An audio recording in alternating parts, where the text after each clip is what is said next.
warahmatullahi wabarakatuh. Perkenalkan, nama saya Salwa Salsabila. Saya adalah mahasiswi dari Universitas Muhammadiyah Jakarta dengan NPM 20210110400072. Video kali ini saya buat untuk mengikuti tugas ujian akhir semester dengan mata kuliah Psikologi Komunikasi. Di video kali ini saya akan menjelaskan materi tentang berpikir.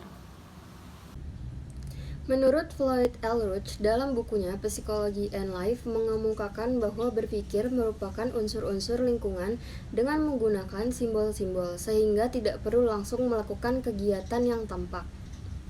Bagaimana orang berpikir? Di saat berpikir, manusia melakukan proses tanya-jawab dengan pikirannya sendiri, sehingga dapat menggabungkan hubungan antara bagian-bagian pengetahuan yang dimiliki. Hal ini disebut dengan proses berpikir yang dialektis. Dari suatu pertanyaan tersebut akan memberikan arahan kepada pikiran manusia, sehingga seseorang tersebut akan melakukan aktivitas berpikir setelah terdapat faktor pemicu yang mempengaruhinya, baik itu bersifat internal maupun eksternal. Secara garis besar, ada dua macam berpikir, yaitu berpikir austitik, melamun dan melihat hidup sebagai gambar-gambar fantasi, dan berpikir realistik, berpikir dengan menyesuaikan diri di dunia nyata. Berpikir kita lakukan untuk memahami realitas dalam rangka mengambil keputusan, memecahkan masalah, dan menghasilkan yang baru. Dalam berpikir realistik, menurut Floyd L. Roach menyebutkan tiga macam berpikir realistik, yaitu deduktif, induktif, dan evaluatif. Berpikir deduktif ialah mengambil kesimpulan dari dua pernyataan. Berpikir deduktif dapat dirumuskan jika A benar dan B benar maka akan terjadi C. Contohnya yaitu, semua makhluk hidup perlu makan. Manusia adalah makhluk hidup, jadi perlu makan. Berpikir induktif kebalikan dari deduktif, dimulai dari hal-hal yang khususkan kemudian mengambil kesimpulan umum. Contohnya yaitu, saya bertemu Ica, mahasiswa ilmu komunikasi. Ia pandai berbicara. Saya berjumpa dengan Idris, Heri, Samsul, Budi. Semuanya mahasiswa komunikasi dan pandai berbicara. Saya menyimpulkan mahasiswa komunikasi semuanya pandai berbicara.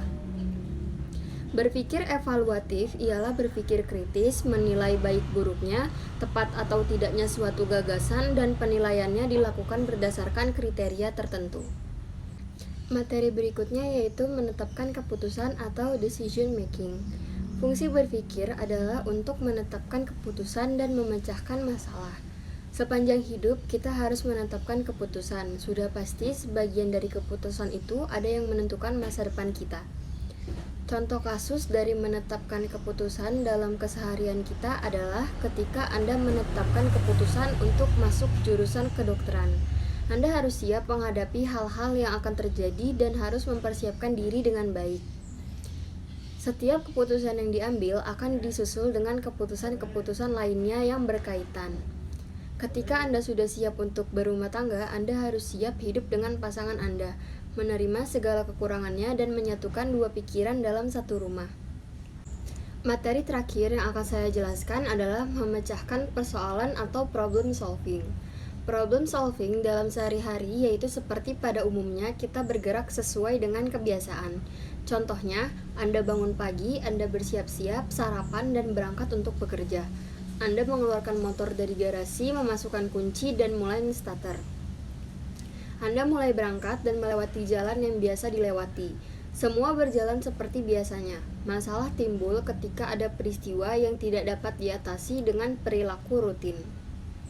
Motor tiba-tiba mogok, jalanan menjadi macet, atau ponsel Anda tertinggal di rumah, padahal Anda sudah terlambat. Anda bertabrakan dengan situasi yang harus Anda atasi. Proses pemecahan persoalan langsung melalui 5 tahap. Yang pertama, terjadi peristiwa ketika perilaku yang biasa dilakukan dihambat karena sebab-sebab tertentu. Anda mula-mula akan mengatasinya dengan pemecahan yang rutin. Motor mogok, Anda starter berkali-kali. Bila cara biasa ini gagal, masalah pun timbul. Kedua, Anda mencoba menggali memori Anda untuk mengetahui cara-cara apa saja yang efektif pada masa yang lalu. Seperti motor mogok, coba untuk diengkol. Ketiga, pada tahap ini Anda mencoba seluruh kemungkinan yang ada. Semua Anda coba. Ini disebut dengan penyelesaian mekanis atau disebut dengan trial and error. Keempat, Anda mulai menggunakan lambang-lambang verbal atau grafis untuk mengatasi masalah. Anda mencoba memahami situasi, mencari jawaban, dan menemukan kesimpulan. Saat inilah Anda lebih sering menggunakan analogi. Yang terakhir, tiba-tiba terlintas dalam pikiran Anda suatu pencerahan, seperti, "Aha, saya harus meminta tolong," atau lebih lazim disebut dengan insight alertness, atau pengalaman aha. Sekian pemaparan materi dari saya, semoga bermanfaat bagi penonton. Kurang lebihnya mohon maaf. Wassalamualaikum warahmatullahi wabarakatuh.